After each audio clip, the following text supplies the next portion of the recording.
Welcome back to Morgan's video blog, Morgan's online blog in video format. Now that November's been over for more than a week, I've recovered enough to get to NaNoWriMo 2020, the good, the bad, and the ugly. This November, I set out, as has become my habit, to participate in National Novel Writing Month, or as it's better known, NaNoWriMo. It's a pledge to write 50,000 words in 30 days, 1,667 words a day for the month of November, basically to write 200 pages.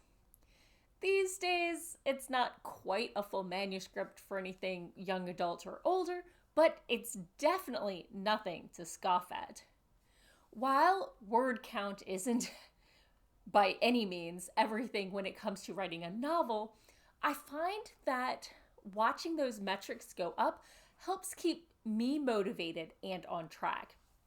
And if you're not motivated by metrics, NaNoWriMo can also be really helpful for people who struggle with that internal editor to get past the impulse of continually editing that first chapter and never getting further.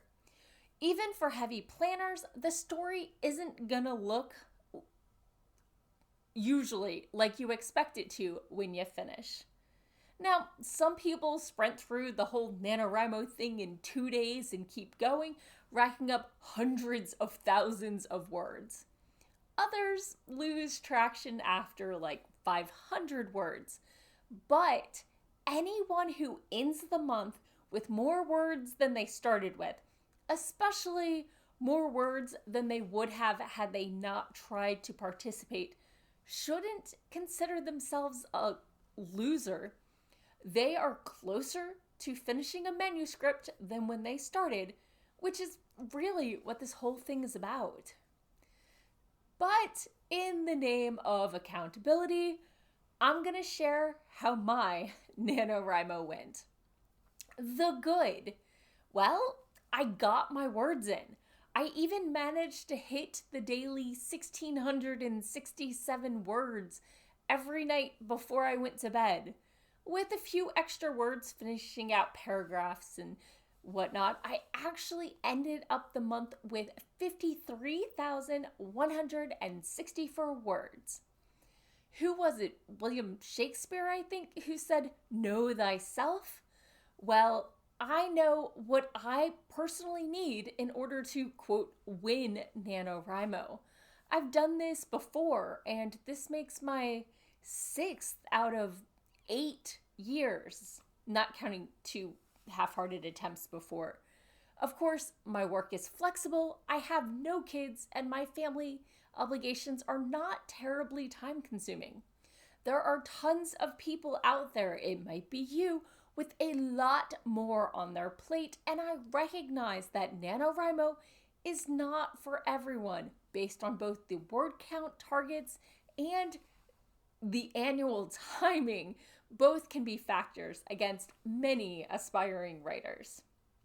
While I'm not a terribly fast writer and I have focus problems, I know that I've only written over 3,000 words for a story in a single day 5 times in my life, which means I know it's very unlikely I'll be able to catch up in a single day if I miss a day. So I can't wait for the weekend and just crank out all my words for the week in 2 days.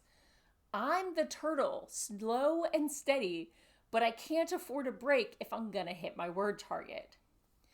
So my local NaNoWriMo group has had a Discord server for a couple years now, and just like last year, most of my words were written during word sprints. We'd set the Sprinto timer, tell it how many words we were starting with, and then go until the timer went off, 15 or 20 minutes usually. Sure, it told us who in the sprint had the most words, but personally, I used it more to measure my own personal pacing. If I got less than 350 words in a sprint, I knew I needed to take a break or focus or grab some chocolate or plan what was happening a little more before writing it.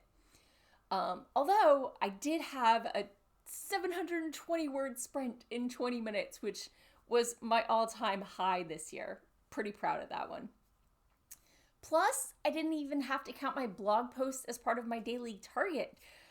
I've done that one before in the past. So all in all, for the good, I was quite pleased with my word count progress.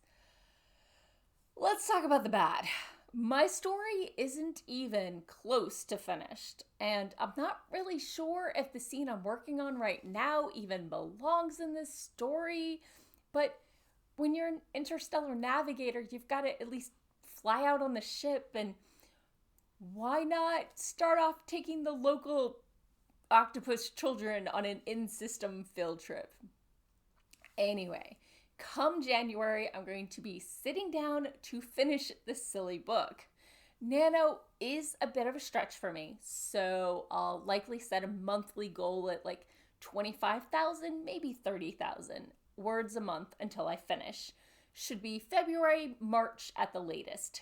Not because I need 125,000 words, but let's talk about the ugly.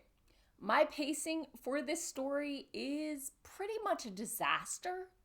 I am a plantser. I'm not an in-depth planner, but I don't usually write by the seat of my pants, except this time. I kinda was. My story is a fantasy in a sci-fi setting, and I did have 3 fairy tales mingled in my head as a very high-level structure. But otherwise, I was doing that exploratory writing thing, and I was not comfortable with it at all. I got 1 day into my story, and the light outline I had for my story just wasn't working. I didn't delete anything I'd written, but I did jump sideways with my next scene and go in a different direction. Twice. The last time I wrote a story in a completely new world rather than ours with a few more rules, it did take me 3 tries to get the setting right. But that was my first book, and the 3rd time when I got it right is when I won my first Nano, and I just haven't stopped writing since then. My first week of this story, all of my words were basically world building and infodumps as I figured things out. That does not need to be in the story, at least not in this format. I already know that I need to move 12 family members off screen and probably combine 3 of them. I already know that there's 2 scenes that will be cut. I've got a line in one of them that says, quote, "The second half of this scene isn't needed, cut in edits." Because as I was writing, I realized I'd already done everything I needed the scene to do, and I didn't know where it was going to go next, so really it just needed to end earlier. Of course, I always keep my offcuts. Sometimes they can be worked into another scene or another section of the story, and I found sometimes I'm wrong about not needing them. I just didn't realize their true purpose at the time, and they can usually be retooled to shine. Another thing about my story being ugly is I need to stop making everyone sympathetic. Some people are just selfish jerks, and I need to stop redeeming everyone. I mean, even if my 2 ordinary superpowers are putting stuff back in the original packaging and being able to justify almost anything, doesn't mean that I should. So, there you have it. A Nanowrimo veteran sharing her ups and downs and in-betweens. And maybe someday I'll polish some more of these drafts from previous Nanos. I've worked on 2 of the 6 projects, but the others are still waiting on me. Have you ever tried Nanowrimo? Is it for you? If you haven't, well, don't knock it till you try it. I recognize it's not for everyone, but it definitely works for some of us. Thank you for watching, and tune in again next week for more writing tips and writerly musings. Bye-bye.